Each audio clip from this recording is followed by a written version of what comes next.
새벽 아침 타종교 얘기를 해서 죄송합니다만은 원래 그 스님들 옷은 똥걸레로 만들었다고 합니다. 옷이 낡으면 우리가 걸레로 쓰잖아요.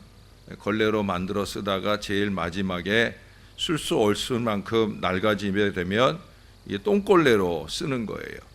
그리고 똥걸레로도 쓸 수 없게 되면 옛날 그 스님들 옷이 이렇게 왜 덕지덕지 천을 짜깁기 하잖아요.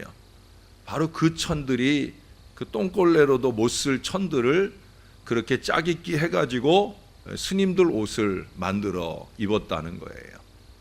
그러니까 그렇게 짜깁기 되어져 있는 스님들의 옷은 그만큼 청빈과 절제의 상징이라고 할 수 있을 거예요. 그런데 요즘은 일부러 최고급 소재의 천을 가위로 잘라서 그런 누더기 옷 모양을 만들어서 입으신다는 거지요. 그런데 놀라운 것은 그 누더기 패션옷 한 벌에 몇백만 원짜리도 있다는 거예요. 그래서 우리 여자분들 만나면 이거 어디 거냐고 하는 명품을 따지듯 고위급 스님들이 모이면 우와 이거 얼마 줬어? 막 그러면서 그 옷의 가격을 자랑스럽게 여기고 하는 그런 일들이 있다는 거예요. 그냥 누더기 옷처럼 보이려는 것뿐이지 실제 누더기이기커녕 엄청난 사치가 그 안에 숨어 있다는 겁니다. 우리는 이것을 위선이라고 하거나 또는 성경의 용어로는 허탄이라고 말하기도 합니다. 사실 이 위선, 허탄 이런 것들은 똥걸레보다도 더 지독한 냄새가 나죠. 사실 그들은 그들의 중심을 보시는 존재가 없으니까 뭐 그러고 살 수 있다라고 말할 수 있을 거예요. 그러나 우리는 아니죠. 우리는 달라야 합니다. 왜냐하면 우리 하나님이 우리의 마음과 중심을 보시잖아요. 그리고 그 하나님 앞에 우리의 악을 꾸며낼 수가 없잖아요. 오늘도 말씀하시지만 하나님은 성도의 영혼을 보존하사 악인의 손에서 건져낸다. 악을 미워하시는 하나님이신 거예요. 우리가 아무리 겉모양을 많은 물질과 많은 찬양으로 감사로 그렇게 꾸미고 와서 하나님께 드린다 할지라도 우리 하나님은 가려받으십니다. 죄 가운데 악 가운데 드리는 모든 것은 다 헛것이 되고 만다는 거죠. 왜 가인의 제사가 연락이 되지 않았나? 그 마음에 악의 소원이 있다는 거죠. 물론 또 다른 이유도 있지만 하나님께서 그에게 지적하신 건 뭐예요? 그의 마음에 악한 소원이 있다는 거예요. 악의가 있다는 거죠. 너 그거 버리지 않으면 내가 네 제사를 연락할 수가 없다 경고하셔요. 그럼에도 불구하고 그는 그 아우 아벨을 쳐 죽이는 어리석은 악의 실천까지 가게 되는 거예요. 악인은 그렇습니다. 품은 악이 반드시 실천의 결과를 본다는 거예요. 우리 주변에 요 화곡동에서 아주 극악한 일이 일어났잖아요. PC방에서. 이건 사람으로선 할 수 없는, 악마가 그 안에 잔재하지 않고는 할 수 없는 그런 일들이 요즘에 세상에서 일어나요. 예수 믿는 사람이 어떻게 저럴 수 있을까라는 일들도 오늘 교회 안에서도 일어나고 있습니다. 근데 여러분 오늘 본문 10절을 보셔요. 우리를 가리켜 우리 하나님이 뭐라고 그러셔요? 여호와를 사랑하는 너희여. 여호와를 사랑하는 너희여. 우리 옆 사람에게 한번 일주일을 잘 깨워내고 마지막 이 귀한 날 아침을 깨워낸 우리 옆 사람에게 여호와를 사랑하시는 분이여. 어제 그 얼굴에 여호와를 사랑하는 표시가 절절 묻어납니까? 아닌가 봐. 예? 그 표시가 묻어나나요? 여호와를 사랑하는 너희여 이렇게 말씀해 주셔요. 그런 우리가 할 일이 뭐냐? 먼저는 이 악을 미워하는 일이라는 거예요. 악을 멀리하는 일이다 그렇게 말씀하시는 거예요. 왜 그래요? 그 다음 11절에 보니까 우리를 의인이라고 12절에서도 그러잖아요. 의인이여 그러잖아요. 또 11절 그 다음에 보면 마음이 정직한 자라고 그렇게 말씀하셔요. 마음으로 삶으로 의를 만들어가는 그런 사람이라는 거예요. 그러니 그에 합당한 모습이어야 하는 겁니다. 10절에서 보듯 우리 하나님도 우리 영혼을 보존하길 원하신다잖아요. 그래서 그 아들 예수까지 우리에게 주셨잖아요. 모든 악을 씻어내고 의롭게 됨으로, 그 예수를 믿어 의롭게 됨으로 천국에 합당한 인생이 되게 하시려고. 그래서 예수님 주셨잖아요. 그러니 우리 안에 악을 제거해야 합니다. 특히 감사로 위장된 악을 씻어내야 된다는 거예요. 화장을 가장 먼저 시작한 사람들은 고대 이집트 여인들이었다는 거예요. 자기 매력을 한층 돋보이게 하려는 의도에서 아주 화려한 화장을 시작을 했었습니다. 중세에 천연두가 유행하던 시기에는 그 천연두로 인해서 이 마마 자국, 곰보 자국이 이렇게 생기니까 그 자국을 감추기 위해서 화장을 얼마나 두껍게 했는지 몰라요. 화장이 많이 진하게 되기 시작했다는 거예요. 서커스단의 그 도화사들은 사람들을 웃기기 위해서 자기 얼굴을 삐에로 화장을 분장을 합니다. 그래서 그냥 사람들 앞에서도 자동으로 웃는 모습을 보여서 사람들로 하여금 웃게 만든다는 거죠. 아프리카나 뉴기니 원주민들은 전쟁을 할 때 아주 무섭게 보이려고 화장을 해요. 싸납지 않은 얼굴을 싸납게 보여서 상대방이 두려움을 느끼게 하려고. 마치 카멜레온이라고 하는 도마뱀이 숨을 때는 녹색이나 자주색이나 이러지만 상대가 나보다 약하다 싶어가지고 잡아먹거나 싸우려고 할 때는 아주 검붉은 색으로 그렇게 자기를 분장하는 그런 것과 같다고 할 수 있을 거예요. 화장을 하는 경우들은 이처럼 저마다 다 다릅니다. 하지만 그 이유를 따져보면 상대방을 속이기 위한 것이죠. 감추기 위한 것이고 속이기 위한 것이에요. 화장을 잘하면 얼굴의 결점이 감춰지고 더 아름답게 보이잖아요. 또 더 젊게 보이기도 하지 않습니까? 그러나 그렇게 생각처럼 사실은 다 감춰지지 않는 경우들도 많이 있어요. 아마 여러분도 이런 얘기 들어보셨을 거예요. 제 얘기 아닙니다. 오해하지 마셔요. 저는 그저 웃자고 옮겨드리는 얘기인데 죽자고 달려들지 마셔요. 예? 그런 얘기가 있잖아요. 20대의 화장은 화장인데 30대의 화장은 분장이다. 40대의 화장은 변장이고 50대의 화장은 위장이다. 그럼 60대는 뭘까요? 60대는 환장이라고 그러더라고요. 70대는 뭔지 아셔요? 이런 젠장이라고 하더라고요. 80대에는 화장은 화장인데 죄송한데 한자가 다른 화장. 뭔지 아셔요? 예. 모르셔요? 나중에 조용히 오셔요. 예. 화장은 화장인데 한자가 다른 화장이라고들 얘기를 합니다. 예. 그럼에도 불구하고 우리 여자분들은 화장을 하셔요. 요즘은 여자만 아니라 남자들도 해요. 여러분 목사님들 중에는 저는 생긴 게 그냥 그래서 화면빨 잘 받고 못 받고 이거 별로 신경 안 쓰는데 또 훌륭하신 목사님들 중에는 이 화면을 이거를 잘 받아야 된다고 연세 드신 목사님들도 화장하고 주일 강단에 서시는 그런 목사님도 계셔요. 예? 화장을 많이 하는 시대가 되었어요.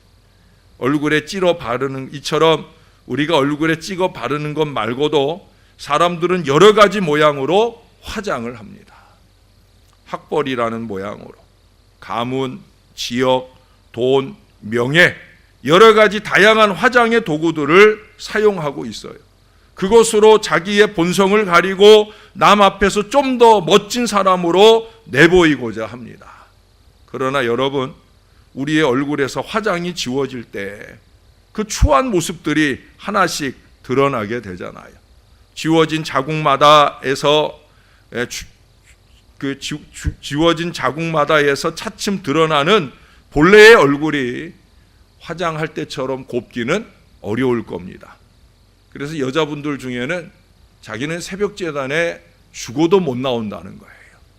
왜 그러냐 했더니 자기가 화장을 지우면 누군지 몰라서 하나님께 아무리 기도를 해도 하나님이 자기 기도인 줄을 모르기 때문에 어차피 응답을 못 받을 거라.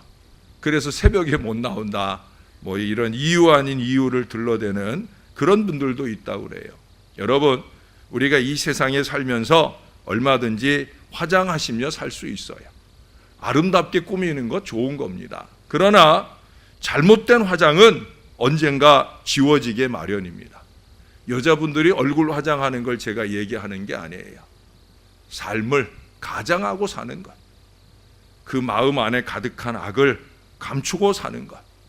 여러분, 이 땅에서 이것이 지워지지 않는다 해도 마지막 하늘나라 앞에서는 모든 것들이 지워지는 순간을 만나게 될 거예요. 근데 그때는 내 안에 가득한 악이 지워지는 게 아니라 내가 지워지는 거예요. 천국에 들어가야 할 나의 생명책의 이름이 지워지는 거예요. 그러기 전에 우리가 지워야 되는 거예요. 우리가 지워야 천국에서 지워지는 인생을 면할 수 있는 거예요. 우리의 회개의 눈물로 지워야 됩니다. 여러분, 회개 없이는 감사 없어요. 제가 전에 화장보다 중요한 게 세안이란 얘기를 했었는데 잘 닦아야 되는 거예요. 다음날 아침에 화장을 잘 받는 비결도 전날 밤에 세안을 잘해야 된다고들 하잖아요. 잘 닦아야 돼요. 아름다운 감사는 회개를 통한 이 순전히 전제된 것이어야 하나님이 기쁘게 받으시는 거예요. 여러분, 11절을 보세요. 그런 순전한 백성에게 하나님이 빛을 뿌려주시고 기쁨을 뿌려주신다라고 말씀하고 있지 않습니까? 믿는 사람으로 표정이 어둡고 기쁨이 없는 이유는 다른 데 있지 않아요. 그럼 뭘 얘기하는 거냐? 회개가 없어서 나는 참 회개가 없는 인생입니다 라는 걸 말하는 거예요. 회개하는 마음에 기쁨이 찾아와요. 어둠의 자식이 아니라 이제는 빛의 자녀가 되었다는 그 감동이 와요.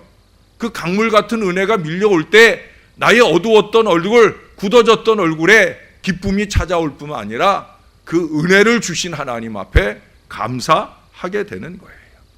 그래서 회개해야 되는 겁니다. 그 중에서 으뜸된 회개의 제목은 하나님, 내가 감사가 부족했습니다.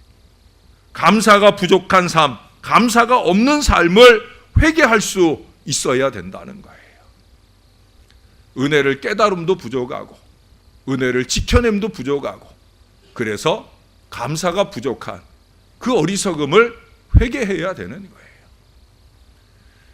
얼마 전, 몇 년 전, 몇십 년 전까지만 해도 아마 세계에서 가장 높은 빌딩을 꼽으라고 하면 뉴욕에 있는 엠파이어 스테이트 빌딩을 꼽았을 거예요.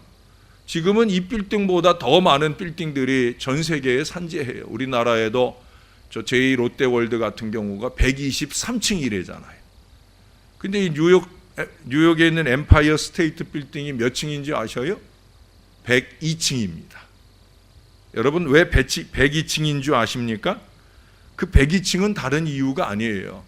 자신들에게 개척 정신과 감사의 정신을 심어준 102명의 선조들을 기념하기 위해 지은 거예요. 그 선조인 청교도들이 지난 1620년에 메이플라워 호를 타고 와서 그의 겨울에 굶주림과 질병, 인디언들의 습격까지 항해의 여정부터 시작해서 이 많은 고난과 어려움을 겪으면서 불과 1년도 되지 않아서 44명밖에 남질 않았어요. 102명이 출발했는데 1년도 되지 않아서 44명도 남질 않았어요. 44명밖에 남질 않았어요. 지속되는 흉년 가운데도 그들은 낙심하지 않고 농사를 열심히 지어서 3년째 되는 해 크게 풍년이 찾아왔습니다. 그런데 추수를 막 하려고 하는 시점이 다가올 때, 추수를 얼마 안 남겨두었을 때 알 수 없는 벌레들이 정말 구름대 같이 왔어요. 이 벌레들이 3년 만에 만나는 이 풍년 곡식을 갉아먹기 시작하는 거예요. 그들의 속이 얼마나 타들어가겠어요. 처음에는 좀 잡아보려고 열심히 애를 써봤는데 소용이 없더라는 거예요. 뭐 거침없이 곡식들이 없어져 가는데 정말 미치겠는 거예요. 그래서 그들이 한자리에 모였어요. 이건 우리 힘으로 해결할 수 없는 일이다. 하나님이 해결해 주셔야 될 일이다. 그래서 하나님 앞에 손을 잡고 모여 앉아서 간절한 마음으로 기도를 시작합니다. 기도를 이어가는 중에 그들의 눈에서 눈물이 쏟아집니다. 그 눈물 가운데 그들의 회개의 기도가 이어집니다. 밤새도록 그들은 회개를 했어요. 뭘 회개했느냐? 하나님, 신앙의 자유를 찾아 이곳에 왔는데 우리가 살자고, 먹고 살자고, 농사 지으려고 애쓰느라고 하나님의 은혜를 기억하지 아니하고 살았던 저희를 용서해 주세요. 그들은 처절하게 눈물을 흘립니다. 우리는 가가지고 농사 짓고 그 해에 바로 풍년 걷어서 추수감사절을 시작한 줄 아는데 아니에요. 3년 세월이 지나고 나서요. 왜? 아이고, 올해는 농사 결실한 게 얼마 안 되니까 이거 종자로 또 써야지 하는 마음이 우선되다 보니까 하나님께 대한 감사를 잊는 거예요. 삶이 팍팍하고 어렵다 보니까 하나님께 대한 감사를 잊은 거예요. 이제 3년 만에 그들에게 찾아온 풍년을 맛보려고 할 때 이 알 수 없는 벌레들에 의해서 자기들이 누리게 된 풍년이 다 사라질 즈음에야 그들은 깨달은 거예요. 우리가 하나님의 은혜를 지키자고 여기까지 왔었는데 이 은혜를 외면하고 살았다 하는 사실을 알게 되어질 때 3년 세월 잃었던 감사를 회개하고 눈물 흘리게 되어지는 거예요. 여러분, 은혜를 은혜로 알 줄 모르는 게 큰 죄예요. 주신 바 은혜를 은혜로 지켜내지 못하는 것은 더 큰 죄예요. 우리는 하나님의 은혜를 은혜로 깨달을 줄 아는 마음을 먼저 가져야 해요. 그 은혜를 지켜내기 위한 믿음의 마음, 성령에게 붙들리는 마음, 그 마음을 가져야 되는 거예요. 청교도들은 그날 바로 그 밤에 그것을 깨달았어요. 처절한 눈물을 흘리며 하나님 앞에 회개하고 그 다음 날 아침을 만나게 됩니다. 하나님이 놀라운 기적의 역사를 그들 가운데 베풀어 주셔요. 그 벌레보다도 더 많은 것 같은 엄청난 참새떼가 하늘을 덮을 듯이 새까맣게 날아와서는 그 벌레들을 모조리 잡아먹기 시작한 거예요. 제가 이 글을 읽으면서 요 대목에서 그런 생각을 했어요. 올 때는 참새로 왔는데 갈 때는 메추라기로 갈아가지 않았을까? 아마 그런 정도로 벌레들을 많이 잡아먹었다는 거예요. 그들은 하나같이 외쳤습니다. 우리는 하나님을 믿습니다. 우리는 하나님의 은혜를 기억하겠습니다. 이 두 가지 외침을 반복해서 외쳤다는 거예요. 우리는 하나님을 믿습니다. 우리는 하나님의 은혜를 기억하겠습니다. 여러분, 그 일로 그들은 하나님께 드리는 감사가 부족했음을 깨달았으며 그동안 소홀히 여겼던 이 추수감사의 예배를 이제 재정하고 시작하게 되어진 거예요. 그들의 후손들은 102층의 엠파이어 스테이트 빌딩을 세워서 이 빌딩이 하나님과 같이 되보자 하는 바벨탑이 아니라 하나님의 은혜를 기억하는 우리 믿음의 선조들처럼 살아갈 그런 빌딩으로서 세우고자 한 거예요. 성경은 말씀하잖아요. 울며 씨를 뿌리는 자는 기쁨으로 단을 거두리로다. 이게 추수의 원리예요. 하나님 나라의 원리예요. 하나님의 은혜에 대한 감사의 정신이 그 후손들에게 계속해서 이어지고 오늘 우리도 그 감사의 정신을 가지고 우리도 추수감사절을 지키는 거예요. 며칠 전에 예수님의 감사를 돌아보는 중에 제가 오병이어의 기적을 앞에 두고 감사하신 예수님의 경우를 들어서 선감사 후역사라는 말씀을 드렸었습니다. 선감사 후 역사에. 오늘은 제가 하나의 구호를 더 말씀드릴 수 있을 것 같아요. 선회개 후 감사예요. 선회개 후 감사요. 선감사가 후 역사가 되는 거예요. 따라서 한번 해보십시다. 선회개 후 감사. 선감사 후 역사. 무슨 말씀인지 아시는 거죠? 선회개하고 후 감사하는 거예요. 우리에게 은혜를 은혜로 깨달을 줄 몰랐던 마음을 먼저 회개하자. 은혜를 은혜로 지켜내지 못한 어리석은 마음들을 회개하자. 이게 돼야 감사가 넘치는 거예요. 여러분 다 회개한 적 있으시잖아요. 절절한 회개로 눈물 뿌려본 적 있으시잖아요. 그 다음 순간에 어떻습니까? 넘치는 기쁨이 오잖아요. 죄를 씻어낸, 죄를 씻어주신 그 신령한 은혜가 내 마음에 얼마나 넘치는 은혜와 기쁨이 되었는지 여러분 기억나시잖아요. 그 은혜와 감사로 우리는 풍성한 감사를 하나님 앞에 올려드렸던 일들을 기억하시잖아요. 그 감사가 오늘 우리를 살게 하는 위대한 역사가 되었던 것을 기억하시잖아요. 여러분, 선회개하고 후 감사하는, 선감사하여 후 역사를 열어가는 이 감사의 원리 안에서 저와 여러분이 빛된 신앙, 기쁨의 신앙 인생이 되어야 할 것입니다.